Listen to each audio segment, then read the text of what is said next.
সুপ্রিয় কলেজের বন্ধুগণ, আসসালামু আলাইকুম। দূরে কাছে দেশে অথবা দেশে বাইরে থেকে প্রাণপ্রিয় বন্ধুরা ঠিক এই মুহূর্তে যে এখান থেকে বাস্তব জীবনের গল্প শোনার জন্য আমার সাথে জয়েন করেছেন, আমি আপন।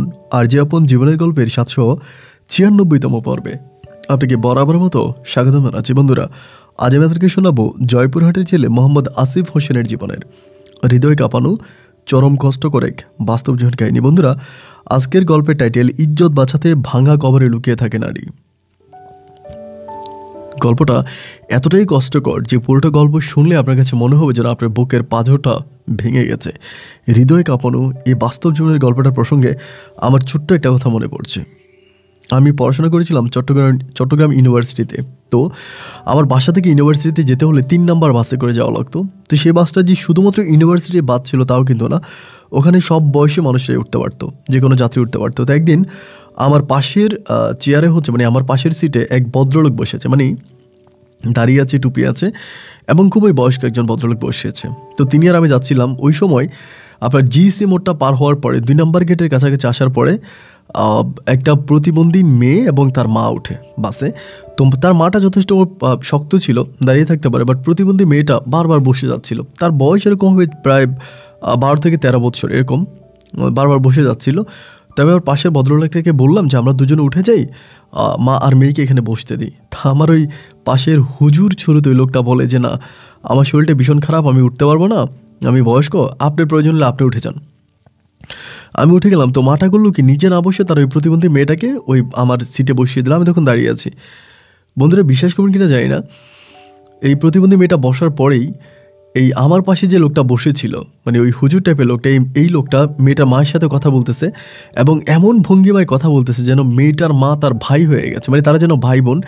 এবং ওই প্রতিবন্ধী মেয়েটাকে এমনভাবে জড়িয়ে ধরেছে এই লোকটা, এবং তার ধরার ইঙ্গিত, তার ধরার ভঙ্গি এতটাই খারাপ ছিল। আমি পুরোটা ব্যাপার বুঝতে পারার পরে যখন ইউনিভার্সিটির সামনে যাওয়ার পরে তাকে হাত ধরে নামাইলাম, এই লোক আমার পা ধরে কান্না করতে শুরু করে এবং বলে সে প্রায় আপনার 23 বছর বয়সে বিয়ে করে এবং বিয়ে করার 1 বছর পরে তার বউকে হারিয়ে ফেলে। অতি ভালোবেসে বিয়ে করে এবং বউকে হারানোর পরে সে আর বিয়ে করেনি আজকের এই বয়স পর্যন্ত। যাই হোক, অনেক কথাবার্তা তার। তো আমি কথাটা এই কারণেই বললাম যে সামান্য চামড়ার লোভে আমাদের এই পৃথিবীতে কিছু মানুষ যে মানুষরূপী কুকুর হয়ে যায়। জয়পুরহাটের ছেলে আসিফের জীবনের গল্পটাই তার দ্বিতীয় প্রমাণ। বন্ধুরা, আমি আশা করব আপনারা শুরু থেকে শেষ পর্যন্ত গল্পটা শুনে আমার গল্প শেষে আমাদের আসিফ ভাইকে ঠিক আপনার মতো করে একটা মন্তব্য কমেন্ট বক্সে লিখবেন। ধন্যবাদ সবাইকে। সুপ্রিয় বন্ধুগণ, আসসালামু আলাইকুম। আমার নাম মোহাম্মদ আসিফ হোসেন, আমার বাড়ি জয়পুরহাট। বন্ধুগণ, আমি আমার জীবনের গল্পটা শুরু করার শুরুতে আপনাদেরকে আমার পরিবারের ব্যাপারে জানিয়ে রাখি। আমার পরিবারে আমি আছি, রয়েছে আমার দাদি সহ আমার বাবা মা, তাছাড়া রয়েছে আমার ছোট একজন কাকা। জয়পুরহাট থেকে অনেক দূরে কোনো এক ছোট্ট গ্রামে আমাদের পরিবারটা এক নিম্ন মধ্যবিত্ত পরিবার। আমার বাবা পেশায় একজন মুদির দোকানদার। জয়পুরহাটের ওই ছোট্ট গ্রাম ঘেঁষে কোনো এক বাজারের আমার বাবা মুদির দোকানদারি করত। বাবার সাথে একইভাবে আমার কাকাও দোকানদারি করত। বাবা কাকা দুজনে মিলে খুব কষ্ট করে আমাদের পরিবারটাকে সামনের দিকে নিয়ে যাচ্ছিল। ছোটোবেলা থেকে জন্ম হবার পর থেকে আমি জন্ম হবার পরে শুনেছিলাম যে আমার জন্মের আগে নাকি সর্প দংশনে সাপে কামড় দিয়ে আমার দাদাকে মেরে ফেলে, আমার দাদা মারা যায়। এরপর থেকে আমার বাবা এবং কাকা দুজনে মিলে খুবই কষ্ট করে আমাদের এই পরিবারটাকে চালাচ্ছিল। যাই হোক, এরকম করে আমি তখন আস্তে আস্তে করে বড় হই। বড় হওয়ার পরে আমার যে কাকা ছিল তিনি আমাকে অনেক ভালোবাসতো, এত পরিমাণের ভালোবাসতো যে কাকার ভালোবাসা আমি বলে বোঝাতে পারবো না। সারা পৃথিবীটা ছিল একদিকে এবং কাকার কাছে আমি ছিলাম একদিকে। আমার বাবা মা দুজনেই না আমাকে যতটা ভালোবাসতো, আমার কাকা একাই আমাকে তার চেয়েও আরও অনেক বেশি ভালোবাসতো। কাকার আদর ভালোবাসা আমি আমার জীবনে কখনোই ভুলতে পারবো না। এমন করে করে আমি আস্তে আস্তে করে বড় হচ্ছিলাম। আমার বয়স তখন প্রায় 7 থেকে 8 বছর। 7 থেকে 8 বছর বয়সে আমার কাকা একদিন হঠাৎ করে মারা যায়। কাকার ওই মারা যাওয়ার কারণটা কী ছিল এটা আমরা কেউ বুঝতে পারিনি। কেউ কেউ বলে আমার কাকাকে নাকি জিনেরা মেরে ফেলে।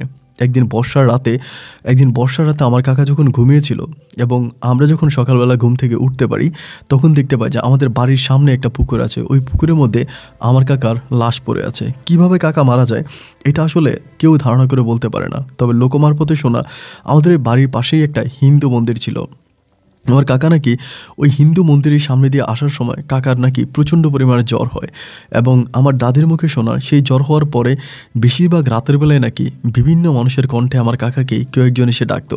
এই কণ্ঠটা এরকমও হতো যে মাঝে মাঝে আমার বাবার কণ্ঠ, মাঝে মাঝে আমার মানে হচ্ছে আমার বিভিন্ন এলাকাবাসীর কণ্ঠ, এরকম কণ্ঠ ধরে আমার কাকাকে মাঝে মাঝে নাকি রাতের বেলা এসে ডাকতো, এবং সেই ডাকের শব্দ নাকি আমার দাদি মনে হয় শুনতে পাইতো।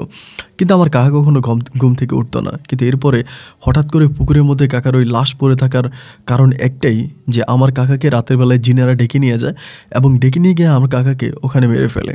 কাকার মৃত্যুর পরে যদিও থানাতে ডায়েরি করা হয়, কিন্তু কেউ কোনো মামলা করেনি, যার কারণে এটা ওখানে স্থগিত হয়ে গেল এবং আমার কাকাকে আমরা মাটি দিয়ে দিলাম। আমার কাকা আমার মাকে অনেক বেশি ভালোবাসতো। কাকা মারা যাওয়ার পরে আমাদের গোটা পরিবারটা একেবারে ভেঙে পড়ে, আমার মাও অনেকটা হতাশ হয়ে পড়ে। এরকম করে সময়গুলো কাটতেছে। তো আমার আর কোনো মানে ভাই বোন হচ্ছিল না, বাপ মায়ের একমাত্র সন্তান আমিই ছিলাম। আমার কাকা মারা যাওয়ার পরে আমার আম্মার একটা সমস্যা দেখা দেয়। সমস্যাটা হচ্ছে এরকম, সেম আমার কাকার যে সমস্যা ছিল একই সমস্যা আমার মায়ের মাঝেও দেখা দেয়। মায়ের মাঝে দেখা দেয় বলতে এরকম, আমার রাতের বেলায় আমার কাকার কণ্ঠে নাকি কেউ একজন এসে আমার আম্মাকে ডাকে। এই ডাকের শব্দ নাকি আমার দাদিমণিও শুনতে পায়। তো সেই সময় হলো কি, আমার বাবা অনেক রাত পর্যন্ত দোকানদারি করতো, এবং দোকানদারি করার পরে আমাদের দোকানে চুরি হইতো। মানে এর আগে 2-3 বার দোকান চুরি হয়েছিল। তো চুরি হওয়ার কারণে আমার বাবা কী করতো, রাতের বেলায় দোকান বন্ধ করে বেশিরভাগ সময় দোকানের মধ্যেই ঘুমাইতো। মা আর আমি একসাথে ঘুমাতাম। তো মৃত কাকার কণ্ঠ ধরে যখন কেউ একজন আমাদের ঘরের দরজায় এসে আমার মাকে ডাকতো, তো আমার দাদি ভয় পাইতো যে একবার তো এরকম করে আমার কাকাকে ডেকে নিয়ে গিয়ে মেরে ফেলছে, এখন যদি এরকম হয় যে মধ্যরাতে হঠাৎ করে আমার মাকেও একইভাবে ডাকে, এবং মা যদি ঘরের বাইরে যায় তাহলে তো মাকেও মেরে ফেলবে। সেই ভয়ে আমার দাদি হচ্ছে আমার বাবাকে বারবার বলতো যে তুই একটা কাজ কর, একটা ভালো কাজের মেয়ে এনে দে, যে মেয়েটা তোর বউয়ের সাথে ঘুমাবে। কারণ এরকম একটা মানুষ যদি থাকে তাহলে তোর বউ যদি রাতের বেলায় উঠে যেতেও হয় তাহলে সেই মানুষটা শুনতে পাবে। আর আমার দাদির একটু সমস্যা ছিল, দাদি অন্য কারোর সাথে ঘুমাইতে পারতো না। এটা খুব আগ থেকেই আমি এরকমটা দেখে আসি যে বাসায় যদি কোনো মেহমান আসতো, আমার দাদি তো একা একা ঘুমাইতো। মানে একা একা বলতে ঘুমাইতো না, বসে থাকতো। তারপরেও আমার দাদি কখনো কারোর সাথে বেড শেয়ার করতে পারতো না, মানে কারোর সাথে তার দাদি রাতের বেলায় ঘুমাইতে পারতো না। এইটা কোন সমস্যা ছিল এটা একমাত্র আল্লাহই ভালো জানে। তো এই সমস্যাটা হওয়ার পর থেকে আমার আব্বা তখন খুব ভেঙে পড়ে যে কীভাবে কী করা যায়। কিছুদিন পরেই আমার নানু বাড়িতে আমাদের সবাইকে দাওয়াত দেয়, কি একটা অনুষ্ঠান হয়। তো অনুষ্ঠানে আমাদের সবাইকে দাওয়াত দেয়, আমি আব্বা আম্মা আমরা সবাই মিলে হচ্ছে ওই দাওয়াতে যাই। দাওয়াত খাওয়ার পরে ওই দাওয়াতে যাওয়ার পরে দেখতে পাই যে আমার খালামণি, মানে আমার আম্মার ছোটো বোন, আমার খালামণি তখন হচ্ছে মানে ওইখানে আছে, ওই বাড়িতে আছে। তো আমার খালু কিন্তু বিদেশে থাকতো, সৌদি আরবে খালু থাকতো। তো ওইখানে যাওয়ার পরে জানতে পারি যে আজকে 1 সপ্তাহ ধরে নাকি খালামণি আমাদের নানু বাড়িতে, মানে আমার নানু বাড়িতে খালামণির একটা মেয়ে আছে যার নাম হচ্ছে তাপসী। শুনেছিলাম খালামণি নাকি তাপসীকে নিয়ে ওনার বাপের বাড়ি থেকে মানে জামাইয়ের বাড়ি থেকে রাগ করে বাপের বাড়িতে চলে আসে, মানে আমার নানু বাড়িতে চলে আসে। তো এরপর থেকে খালামণি এই বাড়িতেই থাকে, আর আমার নানু বাড়িতেই থাকে, এবং সে তার বাড়িতে আর যায় না, মানে তার স্বামীর বাড়িতে আর যায় না। তো এই নিয়ে সবাই তখন কথাবার্তা বলে, এবং সবাই একটা কথাই বলে যে তার বড় কারণ হচ্ছে আমার খালামণির অনেক সমস্যা। খালামণির যেমন সমস্যা যেমন তেমন, কিন্তু ওই বাড়িতে অনেক মানুষগুলো আমার খালামণিকে একটু ভিন্নভাবে দেখতো। আমার খালামণির যিনি শাশুড়ি ছিল তিনি তাকে খুব বেশি কাজ করাইতো, এবং রাতের বেলায় শরীর টিপাইতো, এবং বিভিন্ন ছেলেদেরকে নিয়ে বাজে বাজে কথা বলতো। এই জন্য আমার খালামণি এখানে চলে আসে, এবং সেখানে এসে আমার যে খালাতো বোনটা ছিল তাপসীকে তখন ওখানের একটা স্কুলে ভর্তি করায় আমার খালামণি। তো ভর্তি করানোর পরে আমার আব্বা ওই সময়টাতে আমার খালামণিকে বলে যে তোমার বোনের তো একটা সমস্যা, এই সমস্যা, আমার ভাইটা যেভাবে মারা গেল এবং একইভাবে তোমার বোনের ওই সমস্যাটা হচ্ছে, রাতের বেলায় মনে হয় যেন কেউ একজন সে তোমার বোনকে ডাকে বিভিন্ন নামে। তো ওইভাবে যদি ডাকে তাহলে কোনো একদিন যদি ঘুমের ঘরে সে হঠাৎ করে ঘর থেকে বেরিয়ে যায় তাহলে তো একটা সমস্যা হতে পারে। এই জন্য তুমি আমাদের বাড়িতে গিয়ে যদি থাকো তাহলে খুব ভালো হয়। ওই সময় কিন্তু তাপসীও মোটামুটি আমার থেকে 2 বছরের ছোটো, মানে বড়ই হয়ে গেছে, মানে আমার থেকে 2-1 বছরের ছোটো হবে। তোকে তো এখানে স্কুলে ভর্তি করাই দে। তো এই কথা বলার পরে আমার খালামণি বলে অবশ্যই আমার বোনের এত বড় একটা বিপদ, তাহলে কি আমি এর দূরে থাকতে পারি? আমি দূরে থাকবো না, অবশ্যই আমার বোনকে আমি সাহায্য করার জন্য আমি তার বাড়িতে যাব। এরপর খালামণি করলো কি, একইভাবে আমার বাবা আমার খালামণিকে আমাদের বাড়িতে নিয়ে আসলো। তো নিয়ে আসার পরে এবার খালামণি আমাদের বাড়িতে থাকতেছে। তো আমার খালুর সাথে কিন্তু ফোনে খুব একটা কথা বলতো না, খুব মাঝে মাঝে, খুবই কম, 1 মিনিট 2 মিনিট, এর বেশি আমার খালামণি কথা বলতো না। মানে খালু নাকি তার বাপ মায়ের কথা মতো চলে, তার বাপ মায়ের কথা শোনে। এই জন্য খালামণি তার হাজব্যান্ড মানে আমার খালুকে দেখতে পারতো না, অলওয়েজে খালুর সাথে ঝগড়াঝাটি করতো, খালুকে কোনোভাবে মেনে নিত না। তো এভাবে সময়গুলো কাটতে কাটতে একটা পর্যায়ে এরকম হয়ে গেল যে আমার খালামণি তার ওই হাজব্যান্ডের সাথে কথাই বলে না। অলওয়েজ আমার আব্বাকে বলে যে দেখেন আজকে আমাকে এটা বলছে, কালকে আমাকে এটা বলছে, এই নিয়ে বিভিন্নভাবে আমার বাবার কাছে নিজের স্বামীর নামে বিচার দেয়। এরকম করে বিচার দিতে দিতে একদিন আমার মা বিষয়টা খেয়াল করার পরে আমার মা তখন আমার খালামণিকে বলে যে তুই যে বারবার তোর স্বামী সম্বন্ধে আমার স্বামীর কাছে এইভাবে বিচার দিচ্ছিস, একটা সময় দেখা যায় আমার স্বামী নিজেই বলবে যে দেখ তোর বোনের স্বামীটা কত খারাপ, অথচ আমি কত ভালো। এই জন্য নিজের স্বামীর ব্যাপারে অন্য কারো কাছে বিচার দিতে নাই, তো আমার স্বামীর কাছে তোর স্বামীর ব্যাপারে তুই বিচার দিস না। এগুলো আমার মা আমার খালামণিকে বলে। কিন্তু খালামণি কোনো সময় আমার আম্মুর কোনো কথা শুনতো না। সুযোগ পেলে আমার আব্বার কাছে এটা ওইটা বলতো। ওই সময় কিন্তু রান্নাবান্না থেকে বাসার যত যাবতীয় কাজ আছে সমস্ত কাজে খালামণি একাই করতো। আমার আম্মা তেমন কোনো কাজই করতো না, বাসায় থাকতো, সমস্ত কাজ খালামণি করতো। তো এইভাবে সময়গুলো কাটতে কাটতে একটা সময় আমার খালামণি আমার আব্বার সাথে অনেক অংশে মিশে যায়। মানে আমার আব্বার সাথে বিভিন্নভাবে কথা বলে এবং নিজের স্বামীর সাথে ওই সময় আমার খালামণি টোটালি কন্ট্রাক্ট বন্ধ করে দেয়, টোটালি কথা বলে না। এমন করে সময়গুলো কাটতে কাটতে আমি আসলে জানি না কী হয়েছে বা কী এমন কারণ ছিল, একটা পর্যায়ে হঠাৎ করে আমার ওই খালামণি আমার বাবাকে বলতেছিল, মানে আমার বাবার সাথে আমার খালামণির মোটামুটি অনেকটাই সম্পর্ক গভীর হয়ে যায়। গভীর হয়ে যাওয়ার পরে আমার মা বিষয়টা অন্যভাবে নেয়, মানে যেটা নেওয়ার কথা ওভাবেই নেয়। নিলে পরে আমার মা তখন আমার খালামণিকে বলে যে দেখ আমার তো একটা সমস্যা ছিল, আমার এই সমস্যার কারণে আমি তোকে আমার বাড়িতে আনছি, তো এখন তো আমার কোনো সমস্যা নাই, সব সমস্যার সমাধান হয়ে গেছে, এখন আর এরকম কেউ আমাকে ডাকেও না, আমি রাতের বেলা একে একে ঘুমাইতে পারবো, কোনো সমস্যা নাই, তুই চলে যা, মানে তুই তোর স্বামীর বাড়িতে চলে যা, অথবা তুই মানে আমাদের বাড়িতে গিয়ে থাক, মানে তোর বাপের বাড়ি চলে যা। তো আমার খালামণি মোটামুটি চলে যাবে ওরকম পরিস্থিতি নিচ্ছে। তো নিয়ে যাওয়ার সময় খালামণি ওই সময় কী করে, চালাকি করে সম্ভবত আমার বাবাকে খবর দেয়, আমার বাবাকে কোনোভাবে খবর দেয়। এবং খবর দিলে পরে আমার বাবা তখন আসলে বাবা বাড়িতে আইসা দেখতে আসছে খালামণি চলে যাচ্ছে, রেডি হচ্ছে। তো আমার বাবা খালামণিকে বলে যে তুমি কোথায় যাচ্ছ, এটা বলে।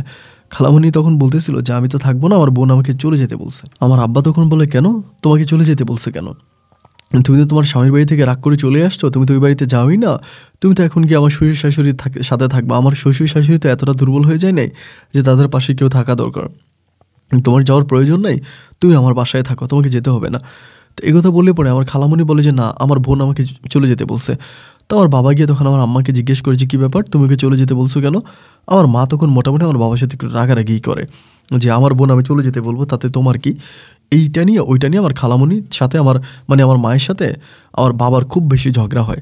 তো ঝগড়া হওয়ার একবার যে আমার বাবা তখন দৌড়ে এসে আমার খালামণিকে বলে যে শোন তানিয়া তোর যেতে হবে না, মানে আমার খালামণির নাম ছিল তানিয়া, যে তানিয়া তোর যেতে হবে না, তুই থাক, তুই যাবি না, যদি এইভাবে এই বাড়ি থেকে কেউ যেতে হয় তো তোর বোন যাবে, তুই যেতে পারবি না, তুই এই বাড়িতেই থাকবি। এটা বললে পরে আমার খালা তখন মানে মুসকে মুসকে হাসে, আমি খুব খেয়াল করে দেখি যে খালাম্মা মুসকে মুসকে হাসতেছে।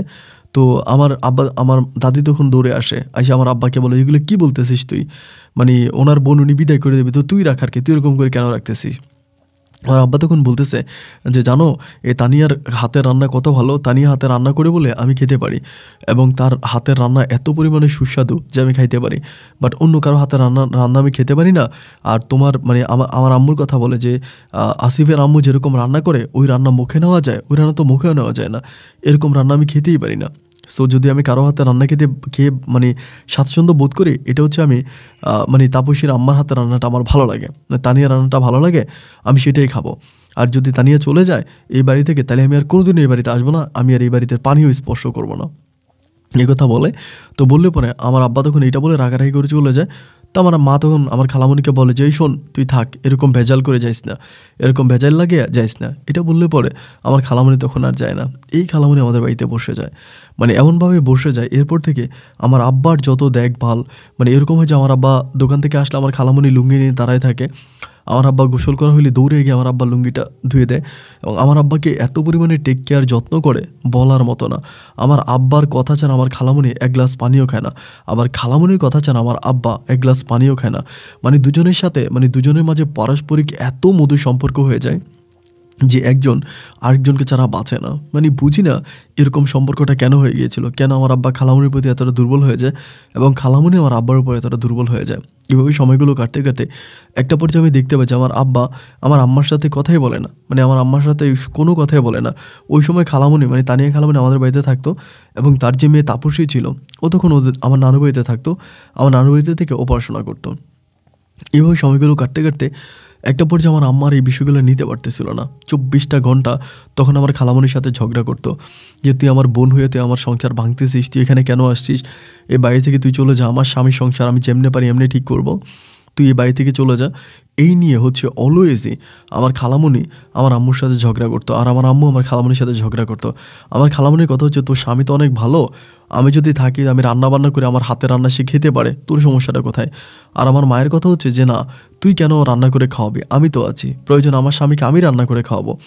মানে কেউ কাউকে দেখতে পারে না, সোজা কথা যেটা, একজন আরেকজনের ছায়াও দেখতে পারে না। এই নিয়ে দুজনের মাঝে তুমুল পরিমাণে ঝগড়া হতে হতে হতে হতে এক পর্যায়ে এতটাই তীব্র হয়ে গেল যে আমার মা আজকে ফাঁসি দিতে যায়, কালকে বিষ খেতে যায়, এবং আমার নানু বাড়িতে গিয়ে আমার মামাদের কাছে, আমার নানা নানির কাছে বিচার দেয় যে তাপসীর মা আমার সংসার ভেঙে দিচ্ছে, তানিয়া আমার সংসার ভেঙে দিচ্ছে। তানিয়া ওই বাড়িতে যাওয়ার পর আমার স্বামীকে এক সেকেন্ড আমার সাথে কথা বলতে দেয় না, আমার স্বামীকে তার আঁচল দিয়ে বাঁধা রাখে। এটা ওইটা সহ যত রকমের বাজে কমেন্ট আছে, সমস্ত কমেন্টগুলো আমার খালামণিকে নিয়ে আমার মা করে, এবং সেই নিয়ে তখন আমার নানা নানি একইভাবে তখন বিচার ডাক দেয়, মানে আমাদের বাড়িতে আসলে পরে সন্ধ্যার সময় সবাই মিলে বসে। আমার নানা নানি তখন আমার আব্বাকে বলেছে, "দেখেন, আমি তো এক মেয়েকে আপনার কাছে বিয়ে দিছি, আমার 2 মেয়েকে না, আমি বিয়ে দিছি এক মেয়েকে, তো আপনি কেন আমার আরেকটা মেয়েকে আপনার বাড়িতে আটকায় রাখতেছেন?" আমার আব্বা তখন বলে, "কই, আমি কাকে আটকায় রাখছি? আমি তো কাউকে আটকায় রাখিনি।" আমার নানা ভাই তখন বলতেছে, "তাহলে আপনি কেন তানিয়াকে এই বাড়ি থেকে যেতে দিচ্ছেন না?" আমার আব্বা হাসতে হাসতে বলে, "না, আমার শালি আমার বাড়িতে আসছে বেড়াবে, সে কেন মায়ের খেয়ে যাবে? তাকে কেন খারাপ ব্যবহার করে বিদায় করা হবে? আর ওর হাতের রান্নাটা অনেক ভালো লাগে, আমি ওর হাতের রান্নাটা খেয়ে অনেক স্বাচ্ছন্দ্য বোধ করি। এই জন্য আমি চাচ্ছিলাম যে ও আমার বাড়িতে থাকুক। আপনার বাড়িতে গেলে তো আপনার বাড়িতেই থাকবে, তো এই বাড়িতে থাকুক।" আমার নানা ভাই এই কথা, আমার আব্বা এই কথা আমার নানা ভাইকে বলে। তো নানা ভাই আমার আব্বাকে ডাইরেক্ট বলে যে, "না, এটা হতে পারে না, আমার ছোটো মেয়েকে আমি নিয়ে যাব।" এই কথা বলে আমার খালামণিকে বলে, "তুই রেডি হ, আমি তোকে নিয়ে যাব।" আমার খালামণি তখন আমার নানা ভাইয়ের মুখের উপর বলতেছে যে, "বাবা, আমি যাব না।" তো আমার নানা ভাই বলে, "যাবি না কেন? কেন যাবি না?" আমার খালামণি বলে, "এই ঘর আমার ভাল লাগে, বাড়ি আমার ভাল লাগে, এবং দুলাভাই আমাকে অনেক টেক কেয়ার করে, আমি বাড়ি ছেড়ে যাব না।" যতভাবেই আমার মা তারপর আমার নানা ভাই সবাই মিলে বুঝায়, "তুই চলে যা।" কিন্তু আমার খালামণি যাবেই না। আমার আব্বা তখন মুচকি মুচকি বসে বসে হাসতেছে। এভাবে অনেক রাত পর্যন্ত হয়ে যায়। রাত হওয়ার পরে আমার মামা এবং আমার নানা নানি তখন রাগ করে চলেছে আমার তানিয়া খালামণির উপরে।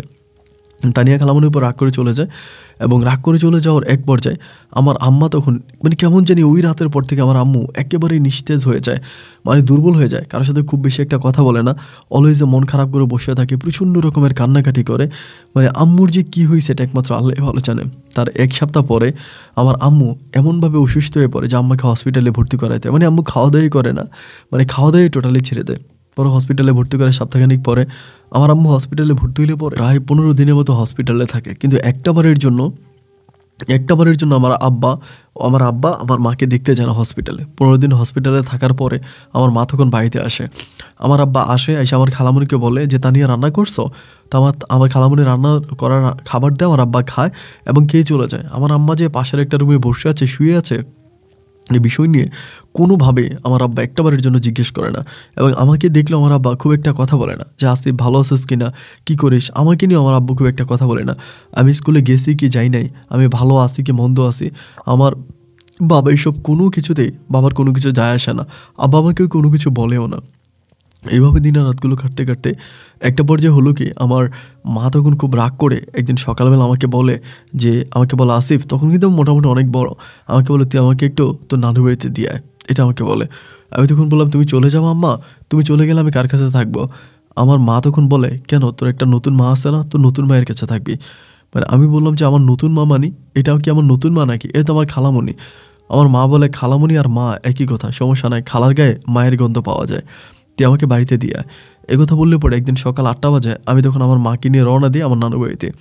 তো রওনা দিলে পরে আমার আব্বার দোকানের সামনে গিয়েই কিন্তু রিক্সাতে উঠতে হয়। আব্বার দোকানের সামনে গিয়ে মাকে নিয়ে দাঁড়ায় থাকি। আব্বা একটাবারের জন্য মাকে আর আমাকে দেখে ডাক দেয় না, এবং জিজ্ঞাসাও করে না আমাকে যে মা কোথায় যাচ্ছে। আমাদের দিকে একটাবারের জন্য আব্বা ফিরেও তাকাচ্ছে না। মা বাবার দিকে তাকায় আছে, বাবা বেচাকিনা করতেছে, কাস্টমার আসছে, এবং বেচাকিনা করার পরে ওই সময় একটা, মানে 2-3টা রিক্সা আসে আমার আম্মাকে নিয়ে যাওয়ার জন্য। আম্মাকে সে বলে, "কোথায় যাবেন, কোন জায়গায় যাবেন?" আমার আম্মা কিচ্ছু বলে না, মানে আম্মা যে যাবে এটা বলেই না, মানে অন্তত আমার আব্বা একটাবার ডাক দেয় কিনা, বাবার চোখে পড়ে কিনা। তো 2-3 বার আব্বার চোখে পড়ছে, কিন্তু আব্বা ডাক দেয় না, এটা আম্মু বুঝতে পারছে। এবং বুঝতে পারার পরে আম্মু তখন বলতেছে যে, "ঠিক আছে, আমাকে", মানে রিক্সা উঠে যায় এবং রিক্সায় উঠলে আমি সে রিক্সাতে উঠলে পরে নানু বাড়িতে যাই। এক রাত নানু বাড়িতে থাকি, তো তাপসী থাকে, তাপসীর সাথে অনেক দুষ্টমি করে মজা করি। তাপসী আমাকে বলে আমার আম্মু আসে না কেন, আমার আম্মু তোমাদের বাড়িতে পড়ে আসছে কেন, কেন আসে না, এইটা ওইটা অনেক কথাই বলে। আমি তাপসীকে কোনো কিছুই বলি না। সকালবেলা হয়, সকাল হলে পরে আমার আম্মু বলে তোর স্কুল আছে, তুই চলে যা। আমাকে রিক্সা ঠিক করে দেয়, আমি রিক্সাতে আমার ওখানে চলে আসি, না আমাদের বাড়িতে আসি। আসলে পরে আমার খালামুনি বলে কি রে তোর আম্মা কই গেছে, আমি বললাম যে আম্মু তো চলে গেছে তোমাদের বাড়িতে। তো বলে আচ্ছা ঠিক আছে তুই স্কুলে যা। তার আমি তখন স্কুলের জন্য রেডি হই, বাট অনেক লেট হয়ে যায়, আমি তার স্কুলে যেতে পারি না। তো এরকম আমার মা যখন চলে গেছে, ওই দিনে আমার আব্বা কী করে প্রতিদিন রাতের বেলায়, আগে কিন্তু দোকানেই ঘুমাইতো, দোকান ছাড়া বাইরে দোকান ছেড়ে আসতো না, বলতো দোকানে চুরি হয় ডাকাতি হয় এটা বলতো। বাট এরপর থেকে দোকান বন্ধ করে আব্বা বাড়িতে চলে আসে। বাড়িতে এসে এবং প্রতি রাতে আমার খালামুনির সাথে ঘুমায়। তো খালামুনির সাথে যখন এইভাবে ঘুমায়, আমি তখন বিষয়টা বুঝতে পারি না। আমার আম্মাকে একদিন বলি যে আমার দাদিকে একদিন বলি যে দাদি আমার আব্বা কেন আমার খালামুনির সাথে ঘুমায় সব সময়। আমার দাদি কোনো কিছুই বলে না। তারই মাঝে একদিন বুধবার ছিল, আমার এটুকুন মনে আছে, আমি সকালবেলা নামাজ পড়ার জন্য ঘুম থেকে উঠছি। আমি কিন্তু ফজরের নামাজ পড়তাম, আমি যত রাতেই ঘুমাইতাম সকালে ঘুম থেকে উঠে যেতাম, ছোটো মানুষ হিসাবে আমি ফজরের নামাজটা পড়তাম। তো সেদিন হঠাৎ করে ফজরের নামাজ পড়ে আসার পরে আমার আব্বা দেখি টুপি মাথায় দিতেছে, পাঞ্জাবি গায়ে দিতেছে। তো আব্বার টুপি মাথা পাঞ্জাবি গায়ে দেওয়া দেখে আমি খুব অবাক হয়ে গেলাম যে কী হয়েছে। আমার আব্বা কিন্তু খুব একটা নামাজ পড়তো না। পরে আমার দাদিও তখন বোরকা গায়ে দিয়ে বেরোচ্ছে, আমার বলে তাড়াতাড়ি যা, এই পিঠা খাইলে কিছু খাইলে খাবি, নাহলে জুতা নিয়ে বের হো তাড়াতাড়ি। আমি তখন বললাম কোথায় যাব। আমার দাদি ওই সময় বলতেছে যে আমরা তোর মাকে দেখতে যাবো। আমি বললাম কেন, আমার কী হয়েছে। পরে আমার দাদির মুখে শুনতে পাই যে আমার মা নাকি গতকালকে রাতে মারা গেছে। শুনতে পাওয়ার পর তখন অবাক হয়েছে যে মা মারা গেল কীভাবে। আমার দাদিকে জিজ্ঞেস করে দাদি কীভাবে মারা গেল। আমার দাদি বলে তোর মা বিষ খাইছে, বিষ খেয়ে মারা গেছে। আমি বললাম যে এটা কোন ধরনের কথা, বিষ খেয়ে আমার মারা গেল। আমি তখন খুব কান্না করতেছি। পরে আমার বাবা আর আমার খালামুনিটাকে সকালবেলা ভোরে চলে গেছে, খবর শোনার সাথে সাথে খালামুনি চলে গেছে। তো এরপরে আমার বাবা, আমি আমার দাদি মিলিয়ে আমার মাকে মাটি দেওয়ার জন্য যাই। ওই বাড়িতে গেলে জানতে পারি লাশ নাকি পুলিশ এসে নিয়ে গেছে, এবং পুলিশ এসে লাশ নিয়ে গেছে। তো আমি সারাদিন ওইখানে থাকি, প্রায় সন্ধ্যার পরে লাশ তখন নিয়ে আসে। সন্ধ্যার পরে লাশ আনে এবং আনার পরে ওইটাকে মাটি দেওয়া হয়। আমি আমার মাকে মাটি দিই। আসলে তখনকার অনুভূতি কখনো বলে বুঝাইতে পারবো না। বুকটা ছিঁড়ে যাচ্ছিল, এত পরিমাণের কষ্ট হচ্ছিল যেটা আসলে বলে বোঝানোর মতো না।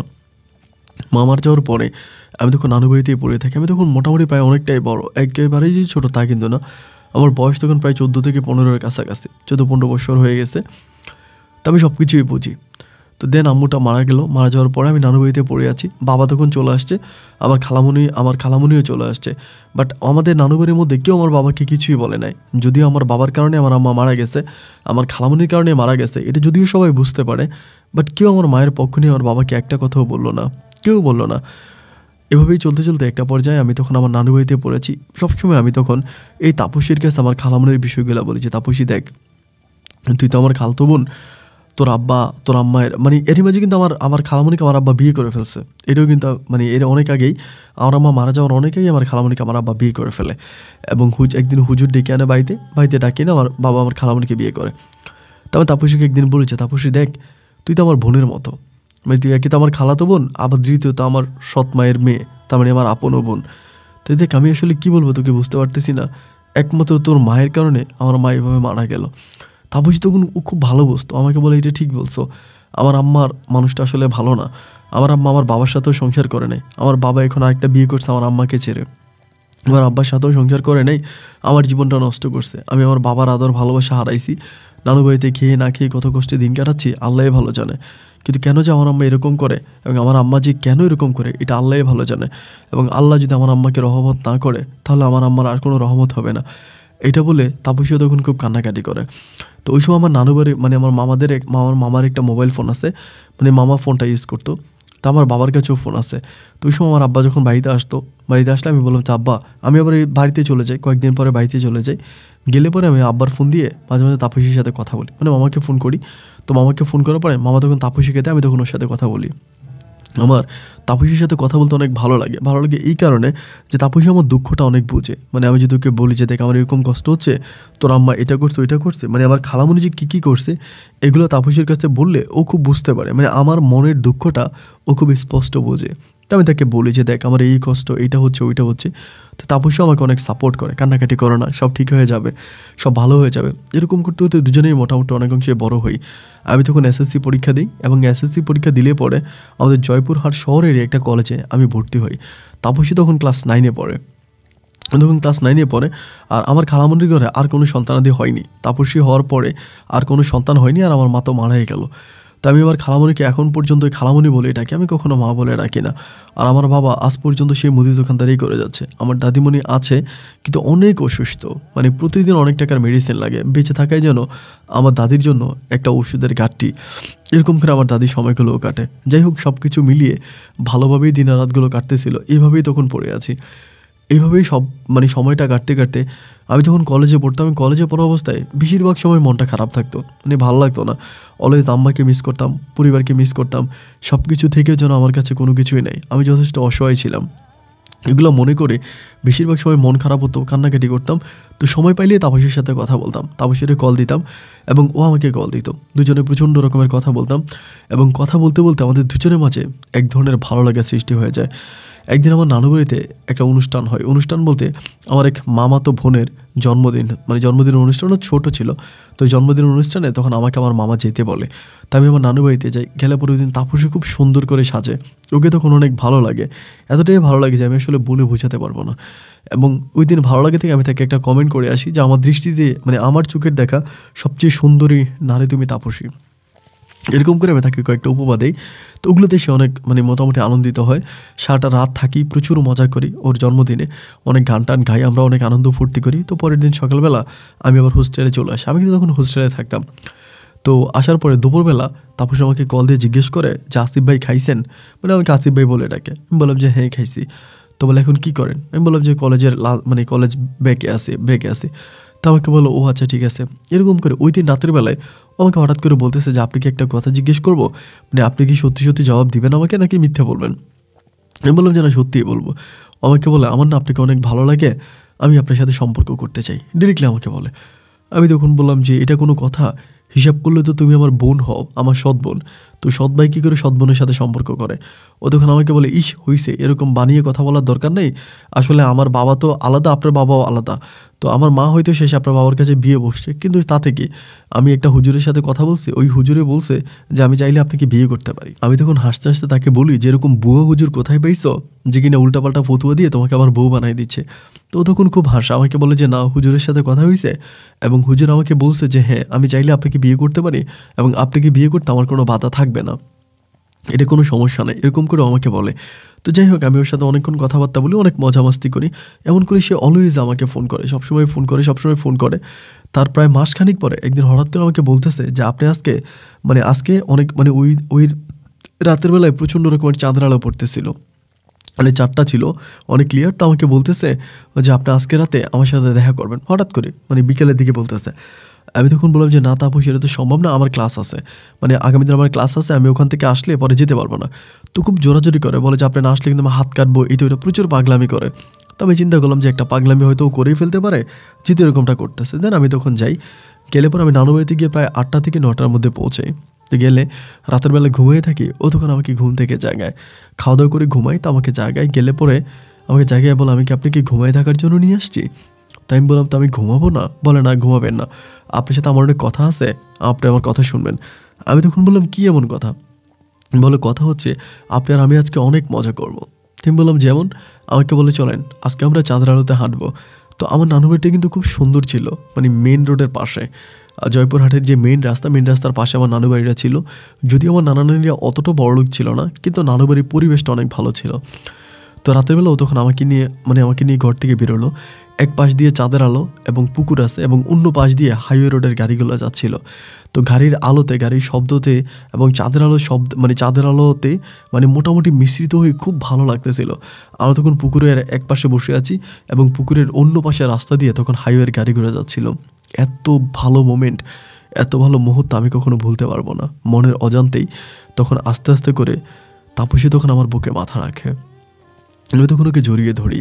আসলে মানে কীভাবে যে কী হয়ে যায় আমি বুঝতেই পারি না। ওই এক রাতেই তাপসীর সাথে আমার প্রেম হয়ে যায় এবং আমি ওকে ভালোবাসি বলে ও আমাকে ভালোবেসে ফেলে।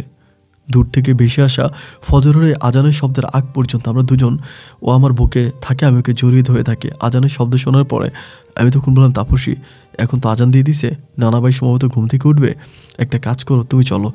আমাকে বলো আচ্ছা ঠিক আছে। তো ফজরের পরে ও তখন ওর ঘরে যায়, আমি তখন আমার ঘরে যাই। 11টা বাজে ঘুম থেকে উঠলে পরে দেখি যে একদম আমার জন্য ভরপুর নাস্তা রেডি। নাস্তা করার পরে আমি তখন বললাম যে আমি চলে যাব। আমার ওই নানিকে বলতেছে, নানাকে বলছে, তারা বলে যে যাওয়ার দরকার নেই, তুই আজকে রাতে থেকে যা, কালকে চলে যাবে। বললাম যে না, আমার ইচ্ছে করতেছে না, আর আমার ক্লাস আছে, আমি যদি রাতে থাকি তো আমি সকালবেলা ক্লাস করতে পারবো না। নানা ভাই তখন খুব রাগারাগি করতেছে যে যেতে হবে না, এক রাত থাক। তো আবারও আমাকে তখন ওই রাতেও রেখে দেয়। এবং একইভাবে এর পরের রাতেও আমি আর তাপসী ওই মধুর ক্ষণটা আবারও ফিরে পাই। চন্দ্রিমার ওই রাতে পুকুর পাড়ে বসে, এক পাশে হাইওয়ে রোড এবং মধ্যে পুকুর, পুকুরের এক পাশে আমি এবং তাপসী আমার বুকে।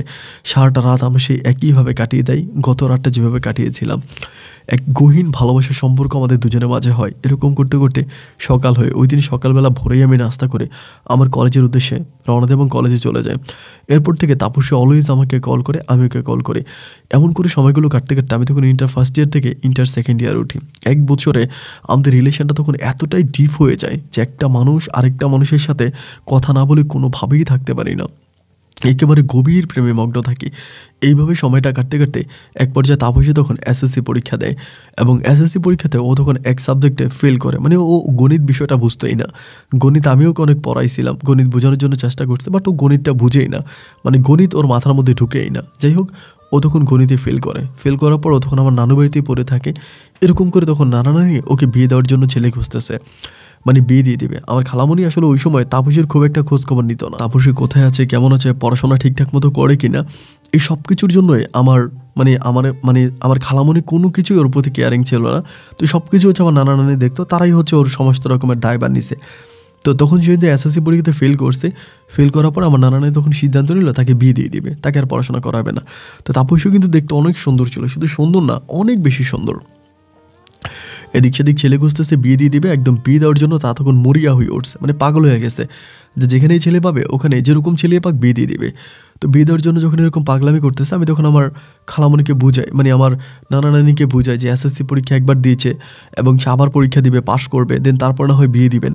এতভাবেই হচ্ছে বিয়ে দেওয়ার তো কোনো মানে হয় না, একটু বুঝেন না। কিন্তু কোনোভাবেই তারা আমার কোনো কথা শুনতে রাজি নেই, তারা আমার কোনো কথাই বুঝতেও রাজি নেই যে না, এভাবে হতে পারে না, তারা বিয়ে দিয়েই দিবে, তারা রাখবে না। আমি বোঝাচ্ছি যে একটু অপেক্ষা করেন, একটু অপেক্ষা করেন, তারা কোনো অপেক্ষায় মানতেছে না, বিয়ে দিয়ে দিবে। তো চিন্তা করতেছি কী করা যায়। আমি তাপসীকে বলি যে তাপসী আমি কী করব। ও আমাকে বলে, আপনি আমার আম্মুকে বলেন যে আপনি আমাকে পছন্দ করেন, আমার আম্মুকে বললে তো হবে। কিন্তু আমি কীভাবে বলবো, কারণ তিনি তো আমারও মা। আমি তাপসীর আম্মাকে কী করে বলবো যে আমি তাপসীকে পছন্দ করি, এটা তো কোনোভাবেই বলা যাবে না, কারণ তিনি তো আমারও মা। আমি নিজের মায়ের কাছে তার মেয়েকে বিয়ে করার প্রস্তাব কীভাবে দিব। আমি তখন খুব ভেঙে পড়ি, আসলে কীভাবে কী করা যায় কোনো কিছুই বুঝতেছি না। লাস্ট পর্যন্ত আমার ছোটো মামার সাথে আমার সম্পর্কটা একটু ভালো ছিল, একটু ফ্রেন্ডলি সম্পর্ক ছিল। মামার সাথে মাঝে মাঝে বন্ধুত্বের মতো কথা বলতাম এবং মামা আমাকে অনেকটা বুঝতো। আমার নানু বাড়িতে আমিও মামাকে অনেক অংশেই বুঝতাম। তো ওই মামার সাথে যদি আমার একটা ভালো আন্ডারস্ট্যান্ডিং আছে, তো সেই জায়গা থেকে একদিন আমি মামাকে ফোন দিলাম, ফোন দিয়ে খুব কান্নাকাটি করতেছি। ওই সময় তাপসীর জন্য ছেলেও ঠিক করে ফেলছে, মোটামুটি বিয়ের কথাবার্তাও কিন্তু চলতেছে। পরে মামারে কল দিলাম, কল দিয়ে কান্নাকাটি করতেছি যে মামা এমন এমন ঘটনা, তো আমি এখন কী করবো, আমি তো কোনো কিছুই বুঝতেছি না। ওই সময় কিন্তু আমি মোটামুটি অনেকটাই বড়, সব কিছু বুঝি, দুনিয়াদারি সম্বন্ধে একদম সমস্ত কিছু জানি। তো আমার আর কোনো রকমের কোনো কিছুতে প্রবলেম নেই। এরকম করে আমি তখন কথা বলতেছি। তা আমার মামাও তখন একইভাবে বললে যে না, এটা কখনোই হতে পারে না, এটা কোনোভাবেই সম্ভব না, আমরা তোর কাছে ওরে বিয়ে দেবো না। এবং এটা কীভাবে সম্ভব, তুই হিসাব করলে ওর বোন ও তোর ভাই হয়, এটা তো হতে পারে না, এটা কখনোই হবে না। মামা তখন একইভাবে আমাকে রিফিউজ করে দিল যে মামা আমার কাছ থেকে বিয়ে দেবে না। তো এভাবে হতে হতে আমি তখন কি করলাম, মামাকে বললো যে মামা আপনি জাস্ট 1টা মাসের জন্য ওয়েট করেন এবং ওই 1 মাসের ভিতরেই আমি সমস্ত কিছু ঠিক করে ফেলবো, সমস্ত কিছু ঠিক করবো। এটা আমার আমি একটা মামাকে বললাম। বলার পর আমি তখন বাড়িতে গেছি। বাড়িতে গেলে পরে আমার মা তখন, আমি তখন একটু ইঙ্গিত আমার আম্মাকে দিছি, আমার যে মা আছে, আমার মা তাপসীর আম্মা, আমার তানি আম্মুকে আমি তখন একটু ইঙ্গিত দিলাম যে তাপসীকে পছন্দ করি। এটা বলার পরেই আমার খালামণি এত পরিমাণে রাগছে আমার উপরে বলার মতন। আমি ডিরেক্টলি বলি নাই, জাস্ট ইশারাতে বলছিলাম, এবং ইশারাতে বলার পরে আমার খালামণি এত পরিমাণে আমার উপরে রেগে গেছে। রেগে যাওয়ার পরে এবং একইভাবে খালামণি তখন আমার আব্বার সাথে ঝগড়া করতেছে, মানে আমার আব্বুর সাথে এত পরিমাণে ঝগড়া করতেছে বলার মতো না, যে আমি আমার বাপের মতো হয়েছে। আমার আব্বাও নাকি দুর্চরিত্রা, আমার খালামণির সাথে সম্পর্ক হওয়ার পরেও বিভিন্ন লোকদের সাথে সম্পর্ক, এইটা ওইটা অনেকভাবে আমার আব্বার সাথেও তখন খালামণি ঝগড়া করে। তো আমার আব্বা তখন আমার খালামণিকে বলে যে আমার ছেলেকে আমি যেখানে খুশি, যে জায়গায় খুশি ওই জায়গায় বিয়ে করাবো। মানে তাপসকে বিয়ে করার জন্য আমার আব্বা মোটামুটি অংশে রাজি ছিল, মানে আব্বা কিন্তু রাজি ছিল, মানে আমার আব্বুর কথা আমি বুঝতে পারছি আর কি। কিন্তু আমার খালামণি কোনোভাবেই রাজি নাই। খালামণির কথা হচ্ছে পৃথিবী উল্টায় যাবে, কিন্তু কখনো খালামণি তাপসীকে আমার কাছে বিয়ে দেবে না, এবং এটা তো কোনোভাবেই সম্ভব না। তো যাই হোক, এরকম করে সময়গুলো কাটতে কাটতে আমার মামার আমি ওই সময় বিয়ে ঠেকাই মানে 1 মাসের জন্য, কিন্তু মামাও 1 মাসের জন্য বিয়ে রাখে না, তাপসীকে জোর করে তারা বিয়ে দিয়েই দিবে। এবং যেমন কথা তেমন কাজ। দেন প্রায় মাসখানিকের মধ্যেই তাপসীকে তখন তারা এক প্রবাসী ছেলের কাছে বিয়ে দিয়ে দেয়, অনেক জায়গায় বিয়ে দিয়ে দেয়। এবং বিয়ে দিয়ে দিলে পরে তাপসী তখন বিয়ে হয়ে যায়। বিয়ে হলে আমার জীবনটা তখন পরিপূর্ণভাবে নষ্ট হয়ে যায়। মানে আমি তাপসীকে এতটাই ভালোবাসতাম যে পুরো পৃথিবী একদিকে আমার কাছে ছিল, তাপসী ছিল আমার কাছে একদিকে। ওর বিয়েটা আমি কোনোভাবেই মেনে নিতে পারিনি, মানে খুবভাবে ভেঙে পড়ি, কান্নাকাটি করি, খাওয়া দাওয়া করি না, ঘুমাই না। এবং কলেজ থেকে তখন বাড়িতে চলে আসি, অলওয়েজে বাড়িতে আসি, এবং এসে সবসময় আমার খালামণির সাথে ঝগড়া করি, মানে তাপসী আম্মার সাথে ঝগড়া করি। কারণ ওনার গাড়ি তো তাপসীর বিয়েটা হয়ে গেছে, তিনি তো রাজি ছিল না, এবং তিনি রাজি থাকলে তো হয়তো তাপসীর অন্য কোথাও বিয়ে হইতো না। তিনি রাজি ছিল না, এই বলে তাপসীর বিয়ে হয়ে যায়। এবং বিয়ে হয়ে যাওয়ার পর আমি তখন অলওয়েজে তার সাথে ঝগড়া করি, যে আপনার কারণে আমার লাইফটা এরকম নষ্ট হয়ে গেল, আমি এটা কখনোই মানবো না, এটা ওইটা, মানে খুবভাবে পাগলামি করি, খাওয়া দাওয়া করি না, ঘুমাই না, প্রচুর পরিমাণ পাগলামি করি। এইভাবে সময়গুলো কাটতে কাটতে একদিন হঠাৎ করে আমি শুনতে পাই আমার আব্বা দোকানে ঘুমাইছিল। তো আব্বা তো ওই সময় শীতকাল ছিল, আবার কিন্তু আবার হাঁপানির একটা সমস্যা ছিল, মানে নিঃশ্বাস নিতে পারতো না, হাঁপানির একটা সমস্যা ছিল। তো মানে আব্বা দোকানে ঘুমায়, সকালবেলা দোকান থেকে লোক এসে বলে আমার আব্বা নাকি দোকান খুলতেছে না, তারা দোকান ভাঙে, এবং দোকান ভেঙে ভিতরে নাকি আমার আব্বা লাশ পাওয়া যায়। আমার আব্বা রাতেরবেলায় মারা গেছে। কি হার্ট অ্যাটাক করে মারা গেল না কীভাবে মারা গেল কেউ বলতে পারে না। মানে দোকানেই ঘুমাইছিল, দোকান বন্ধ করে, বাইরে থেকে দোকান বন্ধ করে ভিতরে ঘুমাইছিল। আজকে অনেকগুলো দিন ধরে আব্বা কিন্তু দোকানেই ঘুমাইতো। আমার ওই খালামণির সাথে আমার আব্বার সম্পর্ক ভালো ছিল না, আমার ওই তানিয়া খালামণির সাথে। তো ভালো না থাকার কারণে আমার আব্বা দোকানের মধ্যেই ঘুমাইতো, দোকানেই থাকতো। তো এটিকে আসলে মনের কষ্টে হার্ট অ্যাটাক করে নাকি অন্য কোনো কারণে আমার আব্বা মারা যায়, এটা আমরা বুঝতে পারি না। যাই হোক, খবর পাওয়ার পরে সবাই তখন দৌড়িয়ে যায় সকালবেলা তখন দোকানের ভিতরে তো আব্বা লাশ পড়ে আছে।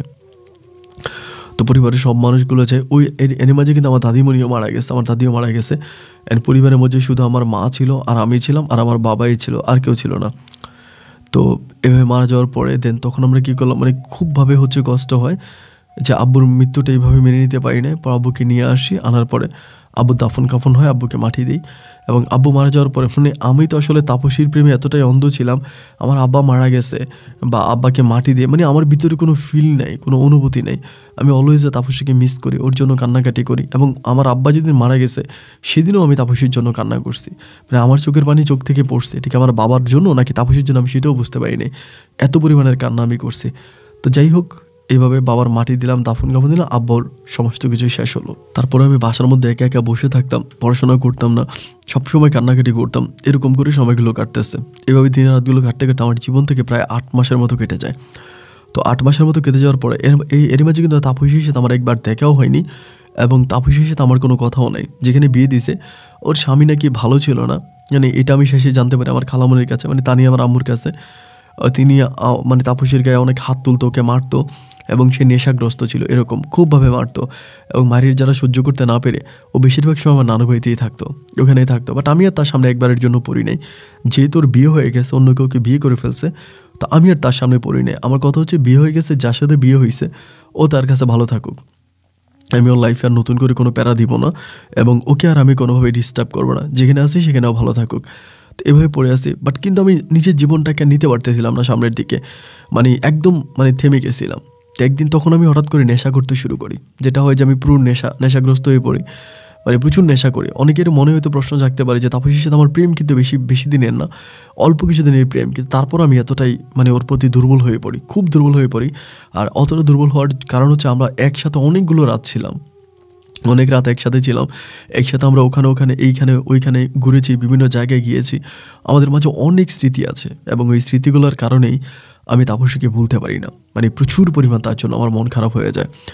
যাই হোক, এইভাবে প্রায় বৎসরখানেকের মতো কাটে। এই এই এই এই পর্যায়ে কিন্তু তাপসী পুরোপুরিভাবে আমার নানু বাড়িতেই থাকতো। ওর জামাইয়ের বাড়ি থেকে চলে আসছে, ওর জামাই ভালো না, ওর গায়ে হাত তোলে, ওর কথা শোনে না। যাই হোক, অনেক সমস্যা ওর শ্বশুর বাড়িতে, যার জন্য চলে আসে। এবং সেই জায়গা থেকে একদিন আমি শুয়ে আছি রাতের বেলায়, ওই দিন আমি প্রচুর ড্রিঙ্কস করছিলাম, মানে অনেক নেশা করছিলাম। এবং নেশা করার পর আমি তখন শুয়ে আছি, আমার খালামণি তখন আসছে, তানিয়া খালামণি আইসা আমাকে বলতেছে যে আসিফ, তুই কেন নিজেকে এভাবে শেষ করতেছিস? তোর বাপ মারা গেল, এবং তোর বাবা মারা যাওয়ার পরে তুই নিজের জীবনটাকে এইভাবে নষ্ট করতেছিস।